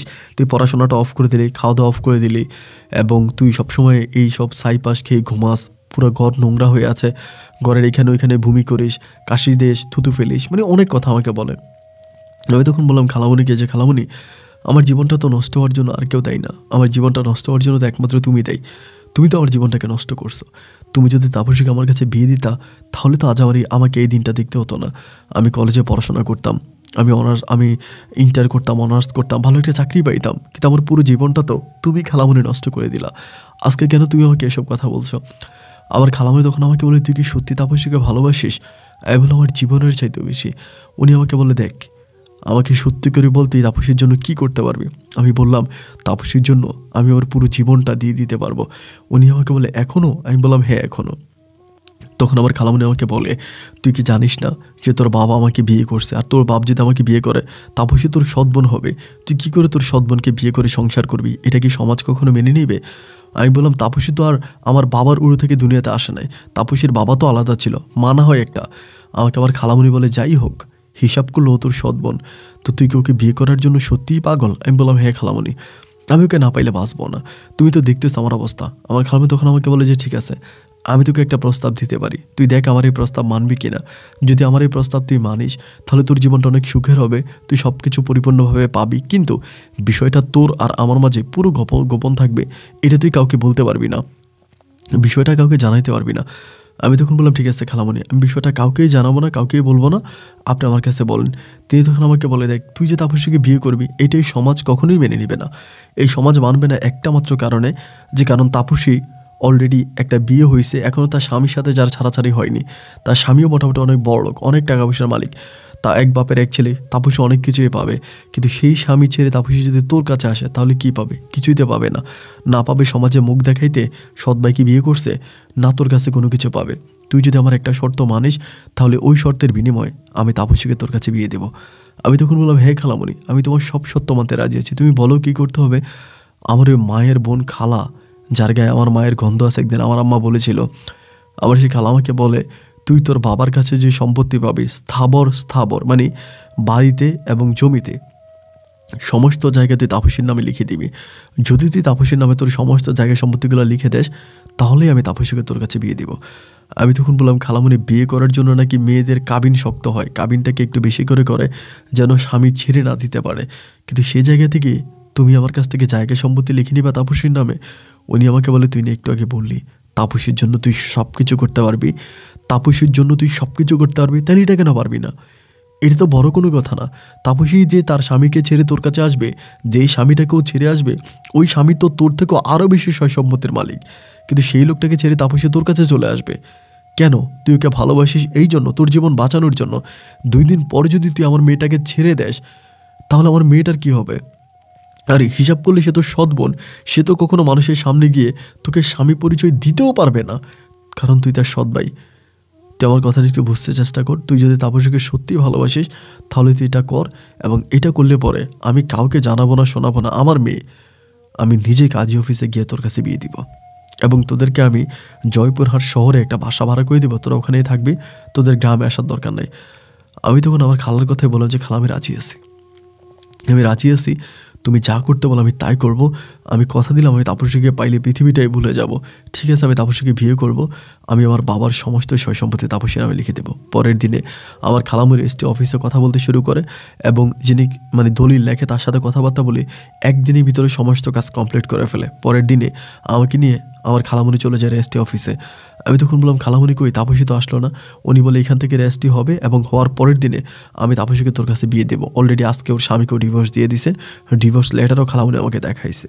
তো যাই হোক, এর পরের দিনে আমি তখন তাপসীর নামে সমস্ত সয় সম্পত্তিগুলো লিখে দিই আমার আব্বার, এবং লিখে দেওয়ার পরে এর পরের দিন আমার খালামণি তখন আমাকে নিয়ে জয়পুরহাটে যায় এবং গিয়ে সেই শহরেই আমার খালামণিকে আমাকে বিয়ে করাই দেয়। তাপসীকে আমাকে বিয়ে করাই দেয় এবং তাপসীকে বিয়ে করার পরে আমার খালামণি ওখানে আমার জন্য একটা ঘর ভাড়া করে দেয়। কারণ আমি তো আর সমাজে মুখ দেখাইতে পারবো না, বাড়িতে আসতে পারবো না, কারণ মানুষ তো এটা কখনো মেনে নেবে না। কারণ হিসাবে তো তাপসী আমার সৎ বোন, যার জন্য এটা কেউ মানবে না। এই অবস্থার ভিতরে আমি তখন চিন্তা করলাম যে ঠিক আছে, আমি ওখানে জয়পুরহাটে বাসা ভাড়া করি এবং তাপসী আর আমি একসাথেই থাকি। যদি আমি ওকে বলি যে তুমি এই কাজটা কেন করছিলা, তুমি তো ওকে ভালোবাসতা, ও আমাকে বলে দেখো আমি পরিস্থিতির শিকার ছিলাম, আমার নানা নানি মামা এবং মায়ের অত্যাচার সহ্য করতে পারতেছিলাম না, যার জন্য আমি এই কাজটা করছি। বাট আমি তোমাকে অনেক লাভ করি, আমি তোমাকে অনেক ভালোবাসি, তুমি ভয় পাইও না, আমি সারা জীবন তোমার সাথেই থাকবো। এটা বলে ও খুব কান্নাকাটি করে। যাই হোক, আমি ওরা খুবভাবে বুঝাই যে কোনো সমস্যা নয়, আমি আছি এবং ইনশাল্লাহ আমি সব কিছু ঠিক করে নিব এবং আমি তোমার সমস্ত দিকে আমি বিবেচনা করবো, আমি সব কিছু মেনে নিলাম। এই বলে আমি তখন তাপসীকে সব কিছু বুঝায় শোনায় আমি ওর সাথে সংসার করতেছি। আমাদের সাংসারিক জীবনে আর কোনো সমস্যা নাই, আমাদের সাংসারিক জীবনে আর কোনো ঝামেলা নাই। এরকম করেই সময়গুলো সামনে দিয়ে কাটতেছিল। এইভাবে দিন আর রাতগুলো কাটতে কাটতে একটা পর্যায়ে আমি বুঝতে পারি না, আমার খালামণি অলওয়েজ আমাদের বাসায় আসে এবং বাসায় এসে তাপসীকে কী বলে, এইটা বলে ওইটা বলে, একটা সংসার ভাঙার জন্য যা যা বলা দরকার আমার খালামণি তাতেই বলে। আমি তখন একটা দোকানে চাকরি করতাম এবং তাপসী যেখান থেকে চলে আসে ওইখান থেকেও ওর 6 লাখ টাকা কাবিন হয়, সে কাবিনের টাকাও কিন্তু ওই লোকে দিয়ে দেয়, যে বিয়ে করে সে কাবিনের টাকা দিয়ে দেওয়ার পরে এরকম করে কাটতে কাটতে একটা সময় খালামণি হঠাৎ করে করলো কি, তাপসীকে নিয়ে যাবে এখান থেকে। আমার বলতেছে তুই এই জায়গায় থাক, যে দোকানে তুই চাকরি করিস সেই দোকানে তুই থাক, আমি তাপসীকে নিয়ে যাব আমার বাড়িতে। তা আমি বললাম যে কেন খালা, তাপসীকে কেন নিয়ে যাবা? বলে আমি রাতে একা একা ঘুমাইতে পারি না, আমার খুব ভয় লাগে, তোদের বাড়িটা একটা ভৌতিক বাড়ি, তো আমি ওরে নিয়ে যাই, ও ওইখানে আমার সাথে থাকবে। তো আমি তখন বললাম এটা কোন ধরনের কথা খালাম্মা, ওইখানে থাকবে ওইখানে কীভাবে থাকবে, এটাতে কোনো কথা? আমার খালা বলে হ্যাঁ আমার সাথেই থাকবে, আমার বাড়িতেই থাকবে, কারণ আমার এই বাড়িতে একা একা থাকতে ভয় লাগে, এই জন্য আমি নিয়ে যাব। তো আমি তখন চিন্তা করলাম যে ঠিক আছে, যেহেতু খালাম্মার একা একা থাকতে ভালো লাগে, ভয় লাগে, তাহলে তাপসীকে নিয়ে যাবে। কিন্তু আমার খালাম্মা বলে দেখ তুই মাঝে মাঝে আসবি, কিন্তু কখনোই বলবি না যে তাপসীকে তুই বিয়ে করছিস, কারণ এটা যদি সমাজের মানুষ জানতে পারে তাহলে এই সমাজ থেকে আমাদেরকে বের করে দিবে। সমাজ এটা কোনোভাবেই মানবে না যে সৎ ভাই বোনের বিয়ে, এটা তো সমাজ কখনোই মেনে নেবে না। সুতরাং তুই এটা কখনোই কারো কাছে বলবি না, যদিও আসিস তাহলে তুই গোপনে গোপনে থাকবি। এই কথা বলে আমি তখন এলাকাতে যাই। খালাম্মা তখন নিয়ে যায় তাপসীকে এলাকাতে, বাড়িতে নিয়ে যায়।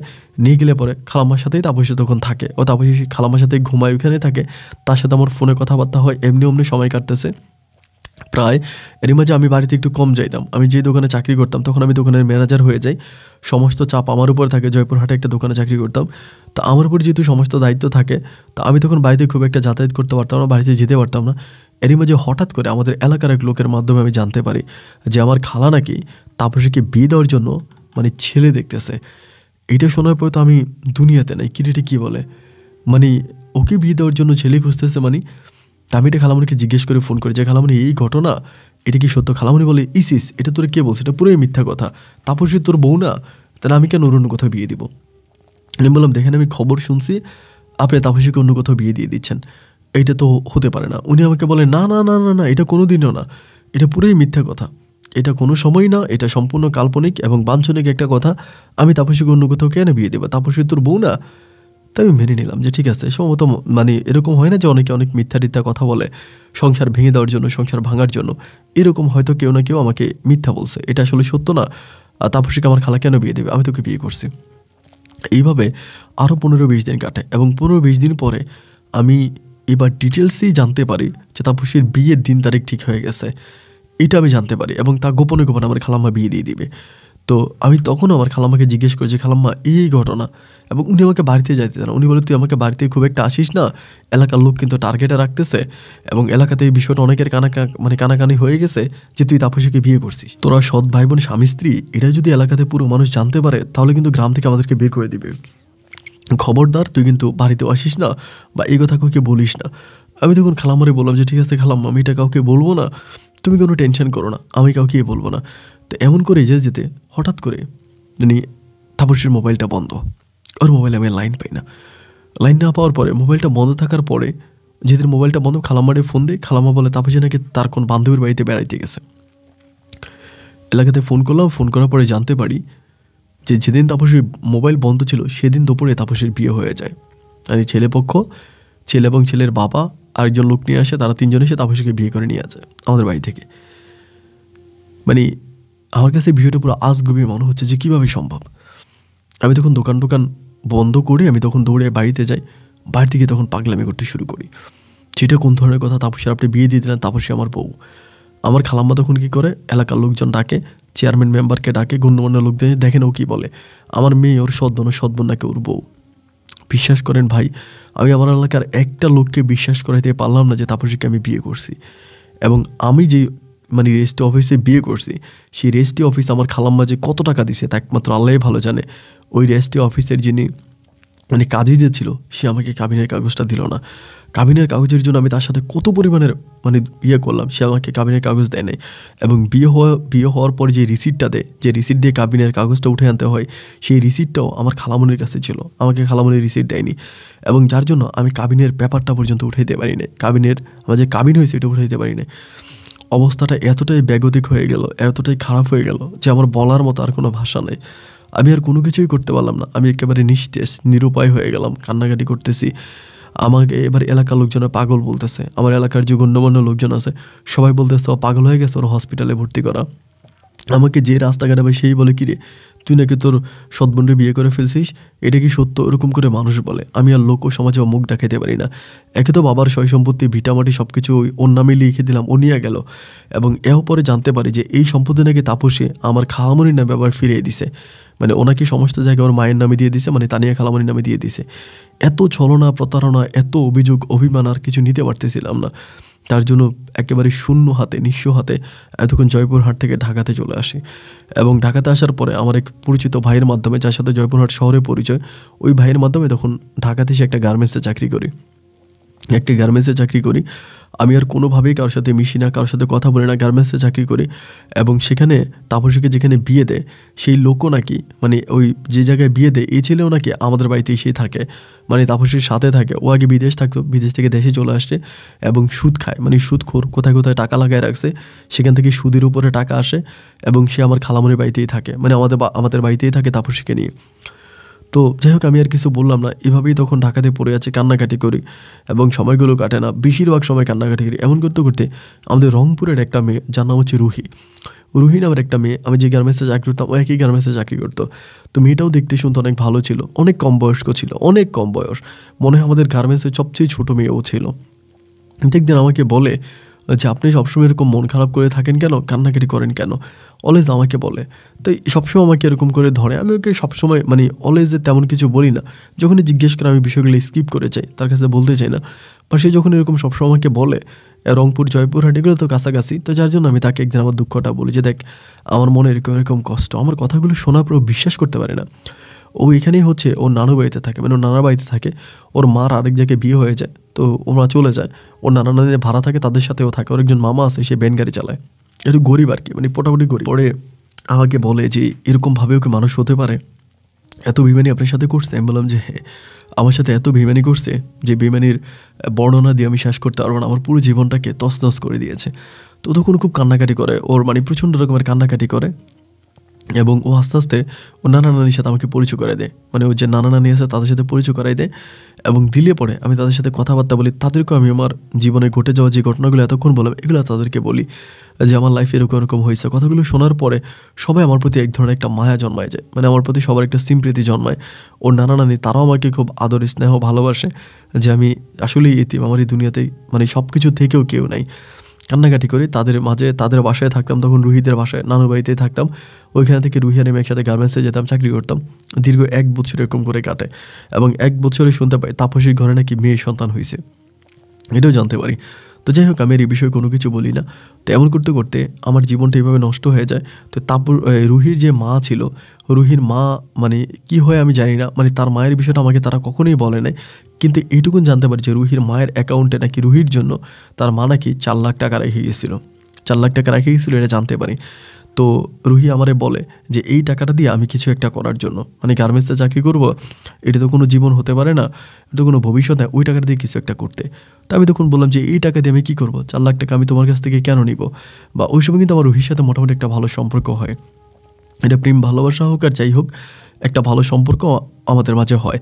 তো এবার রুহির মামাই আমাকে প্রস্তাব করে, যেহেতু আমরা রুহিকে বিয়ে দেওয়ার জন্য ভালো একটা ছেলে খুঁজতেছি, আপনার জীবনে একটা অ্যাক্সিডেন্ট আছে আমরা এটা জানি, কিন্তু এরপরও যদি আপনি রুহিকে বিয়ে করতে চান আমরা আপনার কাছে রুহির বিয়ে দিতে রাজি আছি, কারণ আপনার মানুষটা অনেক ভালো, আপনার অন্তরটা অনেক ভালো, আপনার হৃদয়টা অনেক ভালো, তো যার জন্য আমরা রুহিকে আপনার কাছে বিয়ে দিব। তো আপনি রুহিকে বিয়ে করেন, এবং অনুরোধ হচ্ছে এইটা যে রুহির মনে কখনো কষ্ট দিয়েন না, এবং রুহির মায়ের যে টাকাগুলো রুহিকে দিয়ে গেছে ওই টাকাগুলো দিয়ে আপনি কোনো একটা ব্যবসা বাণিজ্য করেন। তো তাদের কথা আমি রাজি হলাম, যেহেতু আমার বাবা মা দুনিয়াতে কেউই নেই, একরকম আমি ইতিম। তো আমি তখন বললাম যে ঠিক আছে। পরে আমি রুহিকে বিয়ে করলাম ঢাকাতেই। বিয়ে করার পর ওখানেই পড়ে আছে। ওর মামা তখন কী করলো, 4 লাখ টাকা দিয়ে বলে যে কিছু একটা করেন। তো ঢাকা শহরে ভাই 4 লাখ টাকা দিয়ে কী করবো? 4 লাখ টাকা দিয়ে তো ঢাকা শহরে কিছুই করা যাবে না। একটা পানের দোকান দিতে গেলেও 8-10 লাখ টাকা লাগে। আমি তখন চিন্তা করলাম যে টাকাটা আছে ওই টাকাটা দিয়ে আমি বিদেশ চলে যাব, এবং বিদেশে গেলে মোটামুটি কিছু একটা করা যাবে। পরে ঢাকাতেই বিভিন্ন জায়গায় কথাবার্তা বলে তখন আমি ওমানের একটা ভিসা পাই, মানে ওমানে কম দামে চাওয়া যায়। এশিয়া মানে আরব দেশের ভিতরে ওমানের ভিসাটার দাম কম, 2.5 লাখ 3 লাখ টাকা লাগবে। একটা লোকের সাথে কথা বললাম, তো 3 লাখ টাকার মাধ্যমে ভিসা সব কিছু কমপ্লিট হবে। তো আমি 3 লাখ টাকার মাধ্যমে তখন ওমানে চলে যাই, ভিসা টিসা প্রসেসিং করি, সব কিছু করে ওমানে চলে যাই। তো ওমানে চলে গেলে পরে ওই সময় কিন্তু রুহি কিন্তু ওই বাড়িতেই থাকে, মানে আমাদের ও ঢাকাতেই থাকে, ও চাকরি করে না, অন্য নানির সাথে থাকে। পরে আমার মা আমাকে, আমি ইয়েতে যাওয়ার পরে, ওমানে যাওয়ার পরে কীভাবে যেন আমার ইমো নাম্বারটা আমার মা পায়, মানে আমার মা সৎমা তানিয়া খালাম মেয়ে বলি ওনাকে, আমার নাম্বারটা পাইলে পরে ফোন দিয়ে কান্নাকাটি করে, বাবারে আমি তোর মনে অনেক কষ্ট দিছি, তুই আমার মাফ করে দে, আল্লাহ তোকে আজকে ভালো রাখছে, তুই ভালো থাক। আমার মেয়েটার এখন যার কাছে বিয়ে দিছি সেও ভালো না, আমার মেয়ের উপরে অত্যাচার করে, আগের জামাইটা মেয়েটাকে মারতো, এখনকার জামাইটা আরও খারাপ, এবং সে মাঝে মাঝে আমার গায়েও হাত তোলে, এটা ওইটা বলে। তা আমি তখন বললাম যে খালামাইনি আমি কী করতে পারবো, আপনি তো আমার বাপের ভিটামাটি সবই আমার কাছ থেকে নিয়ে গেলেন, আপনার মেয়েকে আমার কাছে বিয়ে দিয়ে আপনি তো আমার কোনো কিছুই বাকি রাখেন নাই, আমি তো এই দুনিয়াতে মানে জীবিত থেকেও একটা জিন্দা লাশ। তা আমাকে বলে, না বাবা তুই হয়তো আমাকে অভিশাপ দিছিস, তোর অভিশাপে আজকে আমার এই অবস্থা। তো এরকম করে অলওয়েজ আমার সাথে উনি কথা বলে, আমাকে এই মতো ফোন দেয়, কথাবার্তা বলে, এরকম করতে করতে তো আমি একদিন রুহির সাথে কথা বলতেছি। আমি রুহিরে বললাম যে রুহি এই ঘটনা। রুহি আমারে বলে যে তোমার আম্মুর নাম্বারটা আমাকে দাও। আমি বললাম কেন, তুমি আমার আম্মুর নাম্বার কেন নিবা? আমারে বলে দাও না, তুমি আম্মুর নাম্বারটা আমারে দাও, আমি একটু তোমার আম্মুর সাথে কথাবার্তা বলবো। তা আমার কোন পাপে পাইছে, আমি তখন আমার আম্মুর নাম্বারটা রুহিকে দিই। রুহিকে দেওয়ার পরে রুহি তখন আমার আম্মুর সাথে কথাবার্তা বলে, কোথায় আছে, কেমন আছে, এইসব নিয়ে কথাবার্তা বলে, অলওয়েজে কথাবার্তা বলে যে ওরে মানে ভালো আছে কি না, এরকম অনেক কথাবার্তা বলে।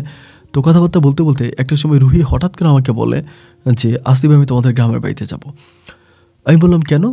ও বলে যে আমি যাব, এই তোমার কিছুদিন আগে তাপসীর স্বামী হচ্ছে আমাদের বাড়িতে আসছে, আমাদের বাসায় আসছে। বললাম কেন?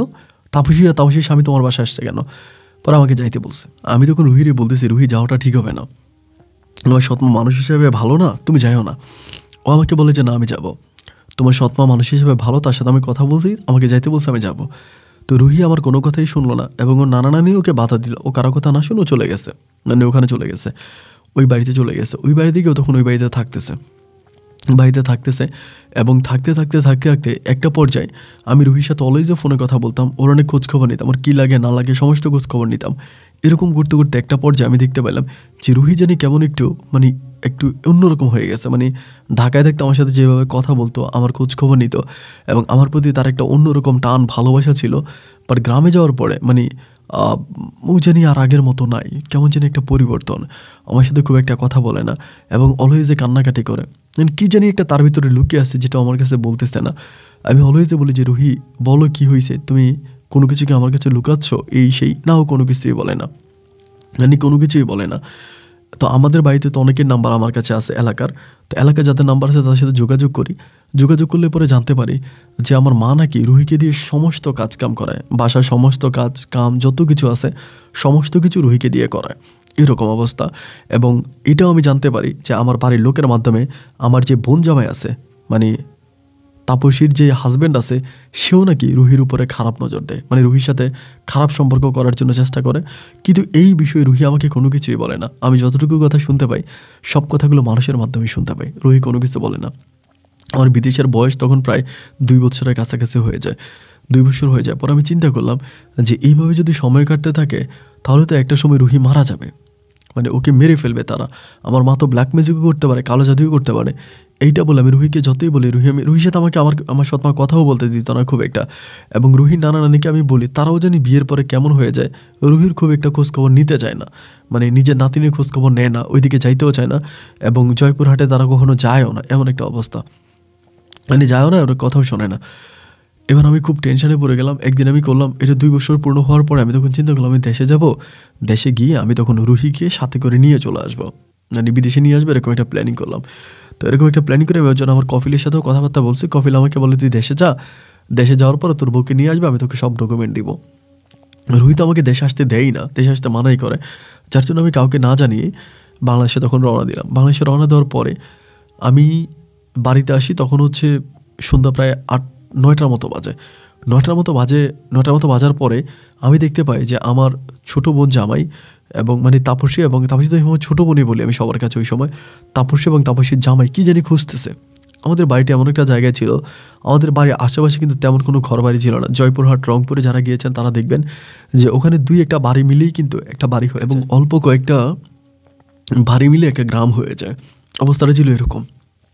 ওরা ওকে পাচ্ছি না, ওকে খুঁজতেছে, ওরা কী জানি খুঁজতেছে। পরে আমি বললাম কারে খুঁজতেছেন? আমার বোন জামাই মানে তাপসী জামাই বলতেছে আপনার বাড়িতে আসবেন দেখে রুহি চলে গেছে কোথায় জানি, রুহি কোথায় জানি চলে গেছে, রুহির সাথে কারো অবৈধ সম্পর্ক আছে, ওর কাছে রুহি চলে গেছে। আমার বোন জামাই মানে তাপসী জামাইটা বলতেছে ও তো সুদখোর, মানে সব জায়গায় টাকা দিয়ে রাখে সুদের উপরে এবং ও সুদ খায় এক কথায় যেটা। পরে আমি বললাম যে আপনি রুহিরে নিয়ে কথা বলতে হবে না, রুহিরে আমি ভালো করেই চিনি, রুহি কয়ে আসছে না সেটা আমি জানি, আপনি রুহিরে নিয়ে এত টেনশন করেন না। এবার আমি ওরে খুঁজতেছি, সারা রাত ওরে খুঁজি, রাতে পাই না কিরে। এলাকার অনেক মানুষকে জাগায় যে ও রুহিকে দেখছেন কিনা, অনেকে বলে না, রুহি নাকি সারাদিন কাজ করতো এবং মানে খায়া না খায়া অনেক কষ্টে দিন কাটাইতো, মানে রুহির কথা বললে আমি বলে শেষ করতে পারবো না। মনে এত পরিমাণের কষ্ট, মানে কষ্টের কথাগুলো আর বলে বোঝাতে পারবো না। তো যাই হোক, অনেক খোঁজাখুঁজি করলাম, 12টা পর্যন্ত খুঁজলাম, পাই না। 12টার পরে শুইতে আসছি, আসার পরে চোখে ঘুম আসতেছে না। মায়েরে কবর দিলাম এক জায়গায়, বাপেরে কবর দিলাম আরেক জায়গায়। এত পরিমাণের কষ্ট হচ্ছিল যেটা আসলে মানে বলে বোঝানোর মতো না। পরে রাত 12টা-1টার দিকে পরে আমার মনে হলো যে আমি একটু বাবার কবরের কাছে যাবো। হঠাৎ করে কেন জানি মনে হচ্ছে বাবার কবরে যাব। তা আমি তখন এখান থেকে উঠলাম, উঠে আমার বাবার কবরের দিকে যাচ্তেছি টর্চ লাইট নিয়ে, বিদেশি টর্চ লাইট নিয়ে। আবার কবরের সামনে গিয়ে আবার কবরটা জিয়ারত করতেছি। আবার কবরটা জিয়ারত করার সাথে সাথে আমি যেন একটা গুংরানো শব্দ পাচ্ছিলাম, একটা গুংরানো একটা শব্দ, কেমন যেন একটা গুংরানো শব্দ, মানে কি গুংরানো শব্দটা করতে কি শোনা আছে। পরে আমি বামের দিকে ফিরে টর্চটা টিপ দিয়ে দেখতে পাই যে একটা ভাঙা কবরটা ভাঙা, বাট কবরের ভিতরে কেউ একজন জানি বসে আছে, ঘুংরাচ্ছে। পরে আমি টর্চ লাইটটা টিপ দিয়ে ওইদিকে যাই, এবং যাওয়ার পরে আমি দেখতে পাই যে ভাঙা কবরে অর্ধেক মাথা দেখা যায় উপরের দিকে, আমার বউ রুহি। ওরে দেখতে পারবো তো ওইখানে ওরা ধরতে যাও, তখন আমাকে ধাক্কা দিয়ে ফেলাই দেয়, যতই ধরতে যায় ধাক্কা দিয়ে ফেলাই দেয়, তখন চিৎকার দিই। তা আমাদের বাইরে আশেপাশে কোনো ঘর বাড়ি ছিল না, চিৎকারের শব্দ খুব দূর পর্যন্ত যায় নাই। পরে আমি মানে খুবভাবে ওঠানোর জন্য চেষ্টা করি, এবং একটাভাবে দেখি যে ও আমাকে কামড় দেয়, মানে কেমন জানি পাগলামি করতেছে, ওরে উঠাইতে পারি না। তো ওইখান থেকে দৌড় দিলাম বাড়িতে, দৌড় দিয়ে আমার বোন জামাই আর তাপসী, ওর জামাইরে ডাক দিলাম, মারে ডাক দিলাম, সবাই তখন আসছে, আইসে ওরা কবর থেকে উঠাইছে অনেক কষ্টে। ভাঙা কবর ছিল, ওইখানে পাগলামি করতেছে, প্রচুর পাগলামি করে, মানে কী যে করে ও যে কী করে আমি নিজেও বুঝতে পারি না। এবং কাপড় টাপড়গুলো সব ছিঁড়া। পরে হুজুর ডেকে হুজুরে ধরে বলতেছে ওর নাকি খারাপ জিন নাকি জানি ধরছে কবরস্থানে, তো জিন ছাড়ানোর জন্য পানি পরাতে, তাবিজ পরাতে, এগুলো দিয়ে জিন ছুটে, কিন্তু কত কথা বলে না, চুপচাপ থাকে। পরে আবারও একইভাবে এরকম মানে দিন কেটে কারোর সাথে কথা বলে না, মানে কোনো কিছু বলে না, আমারও খুব চিনে না, কাউকেই চিনে না। পরেও নানা নানির খবর দিলাম ঢাকাতে, তারা যখন ঢাকা থেকে আসে, আইসা তার নানা বলতেছে যে তার সাথে সিলেটে একটা ভালো কবিরাজ আছে, ওই কবিরাজের কাছে নিয়ে যাবে। সিলেটের কবিরাজের কাছে নিয়ে যায়, সিলেটের কবিরাজকে দেখায়, কবিরাজে দেখে বলে যে হ্যাঁ ওর সাথে যেটা আছে ওইটা কবরস্থানের খুব খারাপ একটা জিন, এবং এইটা মানে ছাড়বে না ওকে, এটা বহুদিন ধরে ওকে এভাবে জ্বালাই আসতে, সেটা ওকে ছাড়বে না। তেমন বললাম কারণ কি, এই জিনটা ধরার কারণ কি? ও কোনো কিছুই বলে না। ওইখান থেকে পানি পড়াতে, তাবিজ পড়াতে, ওই আমি যতই ওকে জিজ্ঞেস করি যে কী হয়েছে রুহি, তুমি এই কবরস্থানে গেলা কেন, ওইখানে কিচ্ছু বলে না, জাস্ট চুপচাপ আমার দিকে তাকায় থাকে, চুপচাপ তাকায় থাকে। 21 সালের দিকে করোনার ঝামেলা টামেলা শেষ হওয়ার পরে আমি তখন দেশে আসছি। আর আমি বিদেশ গিয়েও খুব বেশি টাকা পয়সা ইনকাম করতে পারি নাই, কারণ এই করোনা ছিল, পুরো বছরটাই আমার করোনার মধ্যে গেছে। 19-এর দিকে যাই, পরে মানে পুরোটাই করোনা পাই। তো তারপর আমার মালিক ভালো ছিল থাকার কারণে কিছু টাকা আমার বেতন দেয়, এই কারণে মোটামুটি কিছু টাকা ইনকাম হয়। ওর এখন এই অবস্থা দেখে তো আমি আর বিদেশে ব্যাক করতে পারি না, বিদেশে যেতে পারি না। কেন এরকম হলো, কী কারণে এরকম হলো এটাও বুঝি না। পরে লাস্ট পর্যন্ত ওইখান থেকে আমি তাকে ঢাকায় নিয়ে আসি। ঢাকায় আনার পর ওর নানা নানি কখনো এই কবিরাজ কখনো ওই কবিরাজ, বিভিন্ন কবিরাজের কাছে নিয়ে যায়। একদিন ভালো তো একদিন খারাপ, একদিন ভালো তো একদিন খারাপ। ভালো হইলে আমাকে জিজ্ঞেস করেছে, রুহি কী হয়েছে তোমার, তুমি তো গ্রামে যাওয়ার পর এরকম হওয়ার কথা না। ও কিছুই বলে না। কোনো কবিরাজে বলে ব্ল্যাক ম্যাজিক করছে, কোনো কবিরাজে বলে ওর ইজ্জত হরণ করতে চাইছে, কোনো কবিরাজে বলে একটা খারাপ জিনে ওর আসল হয়েছে। আসলে যে কী হয়েছে তা আল্লাহই ভালো জানে। 2021 থেকে 2023 পর্যন্ত এই পুরোটা সময় আমি রুহি রুহি রুহি রুহি করে বাংলাদেশের এমন কোনো কবিরাজ নাই যে আমি নিয়ে যাইনি। ইন্ডিয়াতে পর্যন্ত নিয়ে গেছি, বাট আমি আর ভালো করতে পারি নাই। কী কারণেও এরকম হইল, কিসের এমন সমস্যা আমি বুঝতে পারি না। লাস্ট পর্যন্ত অল্প কিছু টাকা আছে এবং আমি আমার সৎমায়ের মামলা দিব এই বইলে ধমক টমক দেওয়ার পর আমার সৎমাও কিছু জায়গা বিক্রি করে আমার দেয়। সৎমায়ের জায়গা বিক্রি করে কিছু টাকা দিয়ে ওই টাকা মিলা অল্প কিছু টাকা দিয়ে আমি তখন একটা সিএনজি কিনে ঢাকাতে, একটা সিএনজি কিনে এখন সিএনজি চালাই, ঢাকাতেই থাকি, একটা সিএনজি চালাই এবং পাগল বউ রুহি নিয়ে সংসার করতেছি। তো ওর নানা নানি ওকে খুব একটা দেখতে পারে না, আমারাও দেখতে পারে না, আমার কাছেই থাকে। সকালে যাওয়ার সময় পায়ে বাইদা, শিকল দিয়া বাইদা তারপর আমি সিএনজি চালাইতে যাই। দুপুরবেলায় সে শিকল খুইলা দুজনে একসাথে খাওয়া দাওয়া করি, আবার ওরও খাওয়া দাওয়া করাই, গোসল করাই, আবার 2-3টার দিকে সিএনজি নিয়ে বাইর হই। রাতের বেলায় সে পায়ে শিকল খুইলা তারপরে সাথে নিয়ে ঘুমাই। এভাবে আজকে এতগুলো বছর কাটাইতে আসি। আসলে জানি না শেষ পর্যন্ত আমার ভাগ্যে কী আছে। ওর চিকিৎসা করতে গিয়ে আমি আমার সমস্ত টাকা পয়সা শেষ করে ফেলছি। তাই আমার কাছে অবশিষ্ট এখন কোনো কিছুই নেই আপন ভাই। প্রতি রাতেই ঘরে এসে পাগলটার বুকে জড়ায় ধরে আপনার গল্পগুলো শুনে ভালো লাগে। তাই আজকে শেষ রাতে বসলাম আপনাকে আমার কথাগুলো বলার জন্য। জানি না আপনি কথাগুলো শুনবেন কি না। যদি আমার কথাগুলো শোনেন, এই গরিবের গল্পটা প্রচার করেন বা না করেন, আমার সাথে একটু কথা বলেন, আমি খুব খুশি হব। ভালো থাকবেন আপন ভাই। এটা আমার ফোন নাম্বার। আমি ঢাকা অমুক জায়গায় থাকি। আসসালামু আলাইকুম।